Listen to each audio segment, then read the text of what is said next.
Settle into a calm position. Let your shoulders drop. Let your jaw loosen. Let your hands rest with no effort.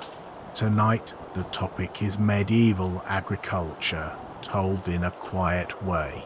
It is a slow walk through fields, year by year, and task by task.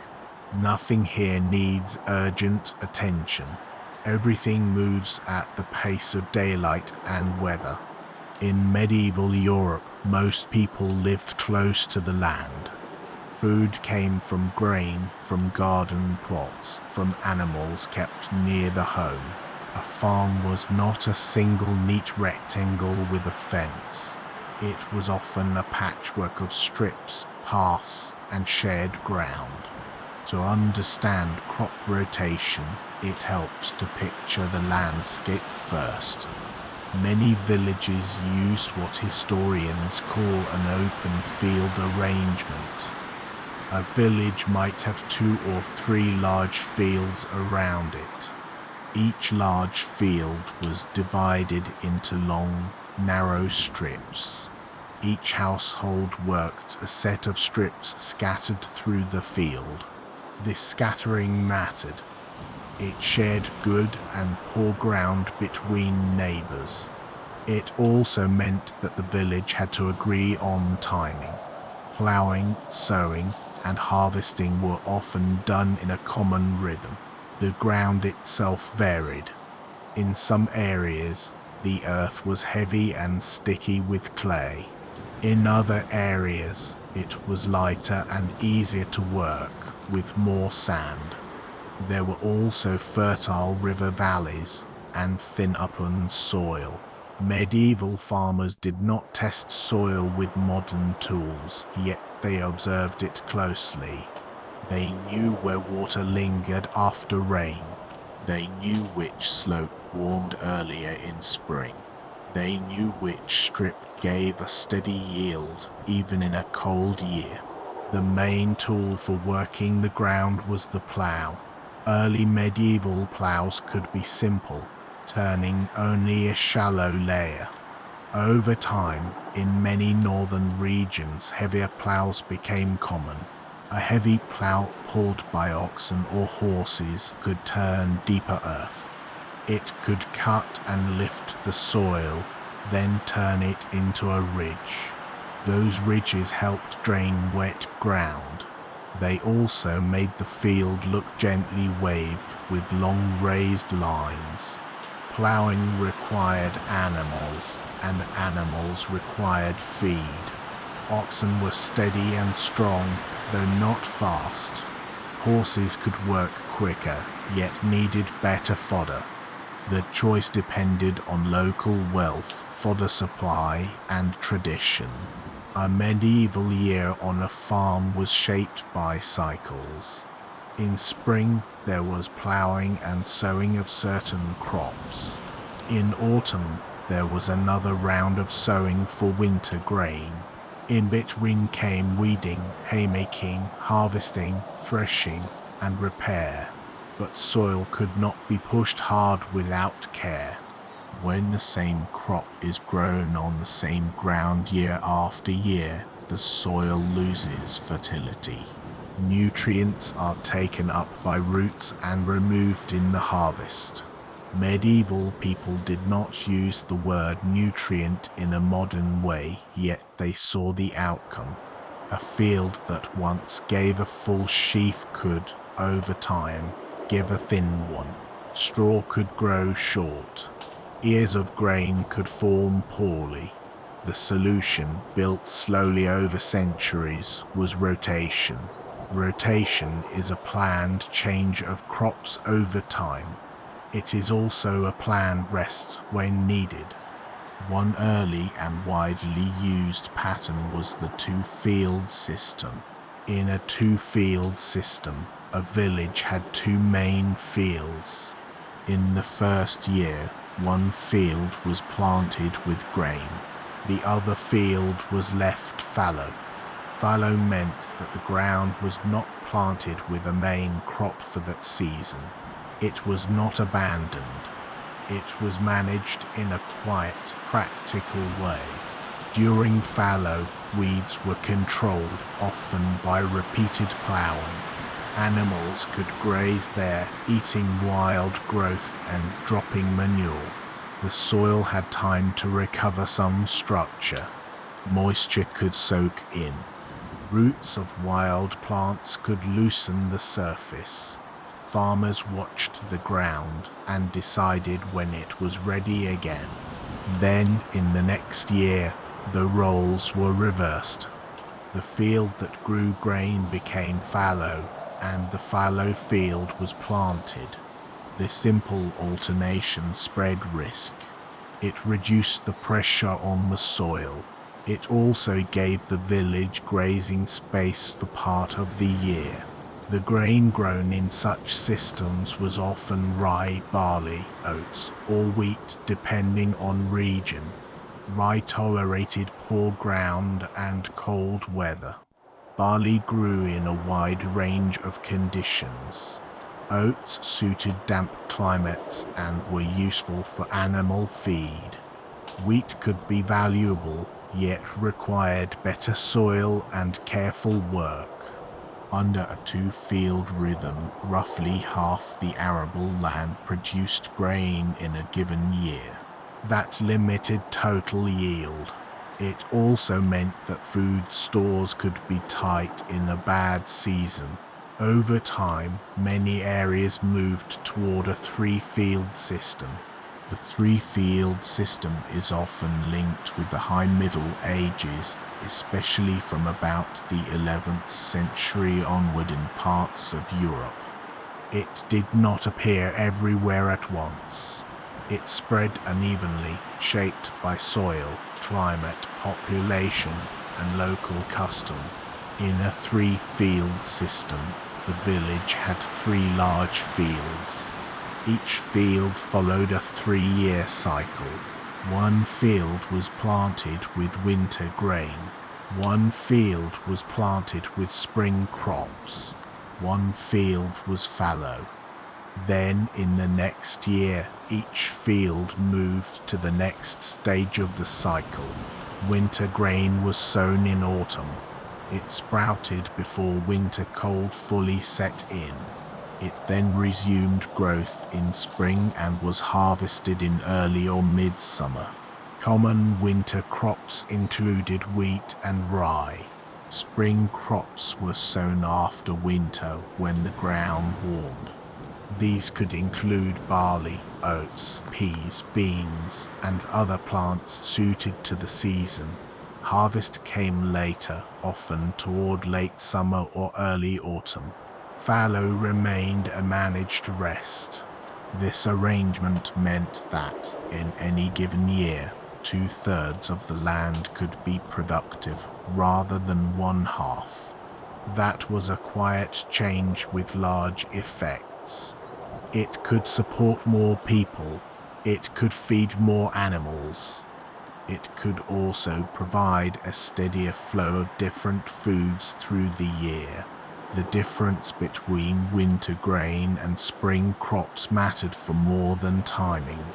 Different plants take and return different things from the ground. In particular, legumes like peas and beans play a special role. Legumes have root nodules that work with soil bacteria to fix nitrogen. Medieval farmers did not describe nitrogen, yet they observed that certain crops improved the ground. A field that grew peas one year could be ready for grain next year with better yield. Peas and beans were also useful foods. They added protein to a diet heavily based on bread and porridge. They could be dried and stored. They could be cooked slowly into thick stews. The inclusion of legumes in spring planting was one reason the three-field system could help fertility. Another reason was manure. Manure was a central resource in medieval agriculture. It came from cattle, sheep, pigs, and horses. It was collected from buyers' pens and yards. It was mixed with straw and bedding. It was carried to fields in baskets, carts, or simple loads. It was spread by hand. Manure added organic matter. It helped the soil hold moisture. It improved structure, making earth easier to work. It also returned nutrients taken away by harvest. Yet manure supply was limited. A village could not manure every strip heavily every year. Instead, farmers often focused manure on plots closer to the settlement or on fields planned for demanding crops. Garden plots, often called crofts in some places, might get richer treatment than far strips. Rotation helped manage this limitation. A fallow year allowed grazing animals on the field. That grazing deposited manure directly. The animals also turned plant matter into a usable form in their own slow way. The daily labor behind rotation was steady and repetitive. Ploughing required teams. If oxen were used, a team might be 8 animals for heavy soil, though none was varied. A ploughman guided the plough. Another person could lead the team. On a large field, many households might work in parallel, each on their own strips, yet moving in the same direction. Sowing was done by hand. Seed grain was carried in a bag or basket. The sower walked at a measured pace, scattering seed in a practiced arc. Too thin a scatter gave a weak stand. Too thick invited poor growth and more disease. After sowing, the field might be lightly harrowed. A harrow could be a wooden frame with pegs pulled over the ground to cover seed. Weeding was slow. In grain fields, weeds were often pulled or cut by hand. In some cases, farmers accepted a certain level of weeds as part of the reality. A clean field was ideal, yet labor was limited. Harvest brought a different rhythm. Grain was cut with sickles, later also with scythes in some contexts. Cut stems were gathered into sheaves. Sheaves were set in small groups to dry. Then they were carried to storage or to a threshing area. Threshing separated grain from straw. It could be done with flails beating the sheaves on a hard surface. It could also be done by treading, where animals walked over laid sheaves. After threshing, winnowing used wind to lift chaff away, leaving heavier grain. Then grain was stored in sacks, bins, or granaries. Storage was never perfect. Rodents and damp were constant problems. Villagers used cats, traps, raised platforms, and careful building to reduce loss. Rotation linked to all these tasks because it decided what each field needed in each year. A winter field needed autumn ploughing and sowing. A spring field needed spring work. A fallow field needed weed control, grazing management, and sometimes extra turning of the earth. In many places, the fallow year included more than rest and grazing. It could include green manuring, though not in the modern sense of deliberate cover crops everywhere. Some regions used certain plants or allowed regrowth that was later turned into the soil, even without planned cover. Turning plant matter into earth helped. Regional variation is important. In some Mediterranean areas, climate shaped different rhythms. Dry summers changed planting choices. Olives and vines were major crops, and these are perennial. Rotation on grain fields still mattered, yet the overall farm mix looked different. In northern Europe, colder winters and heavy ground shaped the value of winter grain and the need for good drainage. The ridge and furrow pattern created by the plough had a practical purpose. It moved excess water into furrows. It also warned raised ridges a little earlier in spring.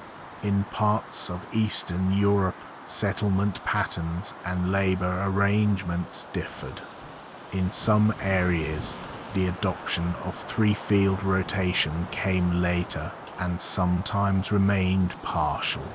Local custom, land abundance, and social structure all played a part. It also matters that medieval agriculture was not only about technique, it was tied to the manurial system in many regions. A manor could include the lord's demesne land, worked for the lord, and peasant holdings worked for household use. Peasants might owe labor service on demesne fields, especially at peak times like ploughing and harvest. Manorial records from later medieval centuries list tasks, yields, and payments. They show a world where careful planning met weather uncertainty every year. Rotation required agreement. If one household wanted to plant a strip when the village plan said fallow, it would create conflict. Animals might graze the fallow field, so planted strips would be damaged. Paths and access also mattered. The open field layout depended on shared timing and shared rules. Village rules could be set in meetings. Custom carried weight. Fines could be used for violations. In some areas, there were officials like reeves to manage village obligations. Over time, rotation supported a larger animal population. More animals meant more manure. More manure supported better yields. This was a slow feedback loop, shaped by labor and land limits. Livestock were part of the rotation story in quiet ways. Cattle provided traction and manure, and also milk. Sheep provided wool and meat and grazed fallow land and common pasture. Pigs fed on woodland resources like acorns in some places and ate household scraps. Geese and chickens added eggs and meat. Haymaking was vital. In summer, meadow grass was cut and dried to make hay for winter feed. If hay was poor, animals could die or be culled. That reduced manure supply. That reduced fertility. A chain of small outcomes could start with a wet week in summer. Another part of the evolution of medieval farming was the gradual refinement of timing. Winter grain sowing had to happen early enough to sprout, yet not so early that growth became weak before cold. Spring sowing depended on soil warmth and moisture.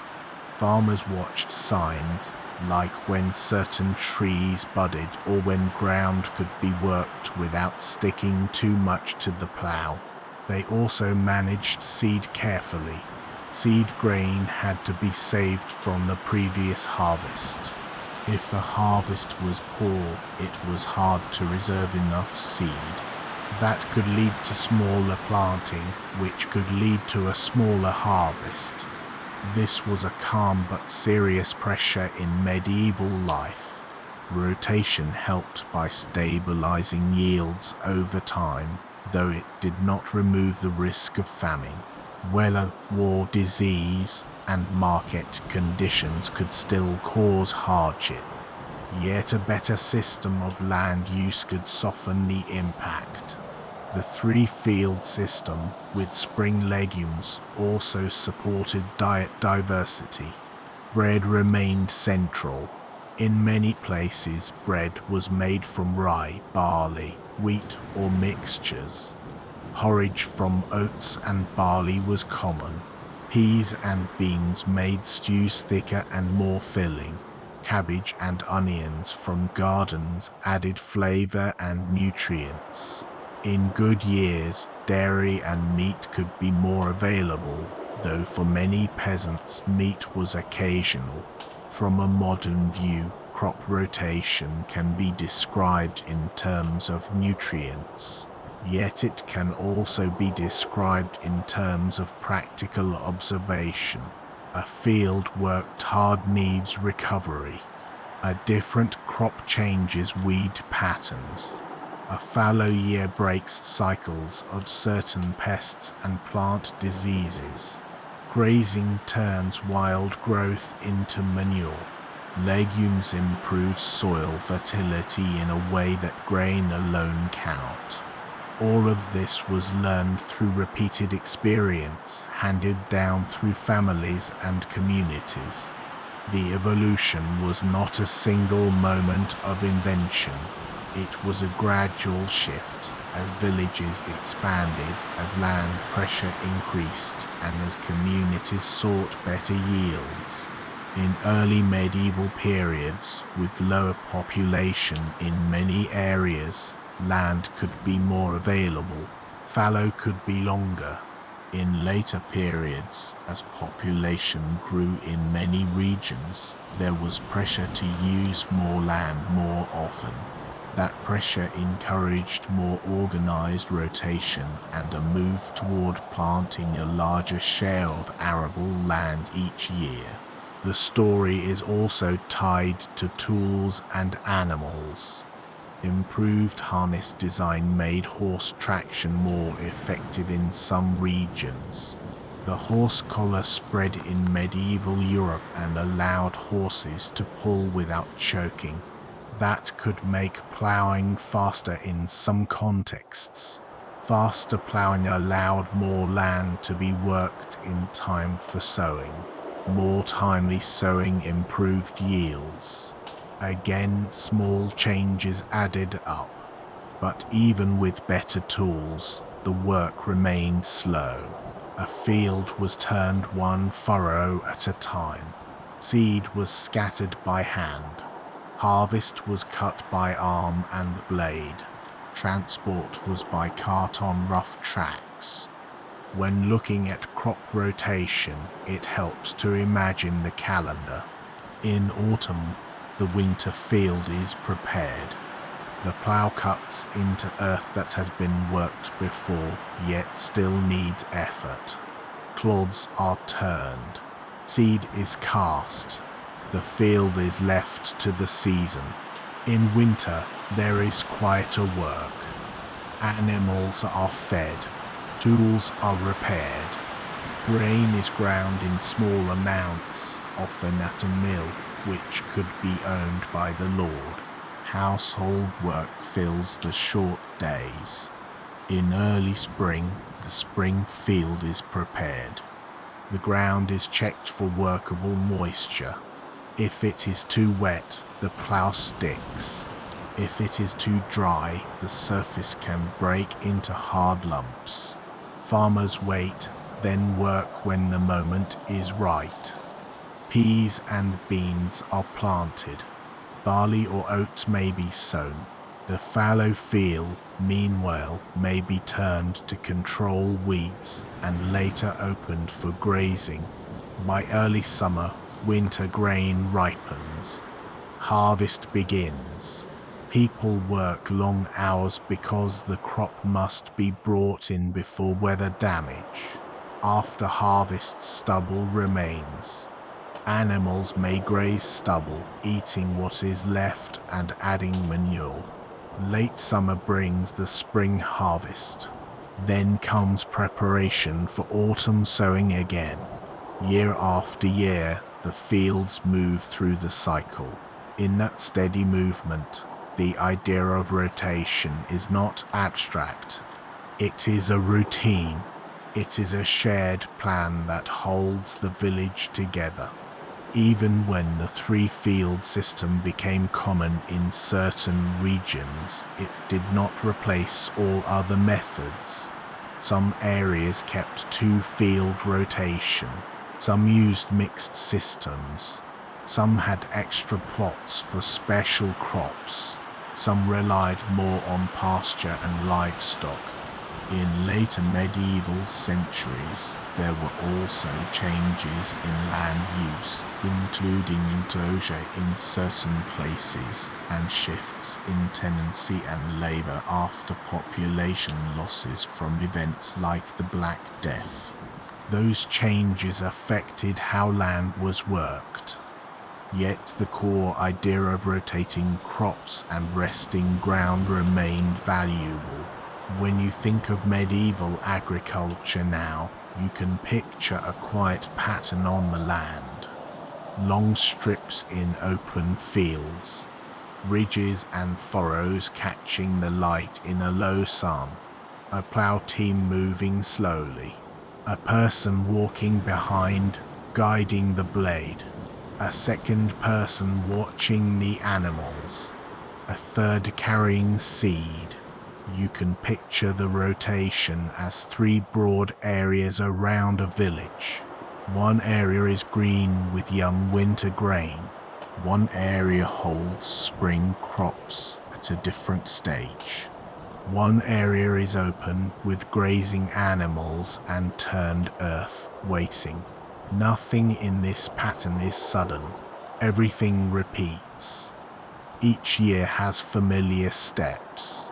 If an anxious thought tries to pull you away, you can return to one small detail.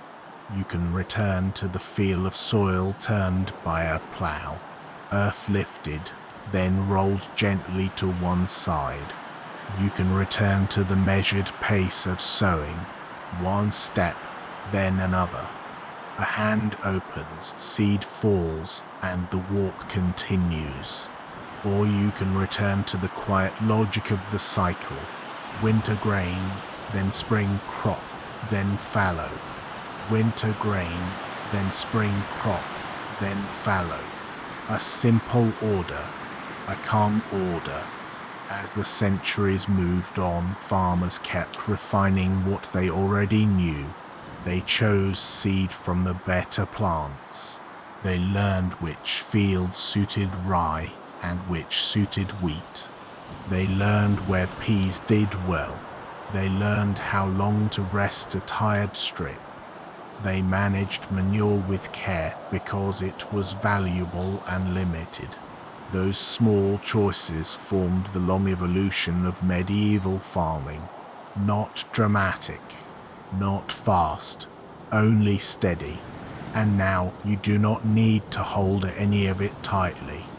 You can let the details drift like a slow walk along a field edge, a village in the distance, a path between strips, a quiet sky with no urgent change. The work done in daylight, then set aside at night. Let the cycle keep turning in the background.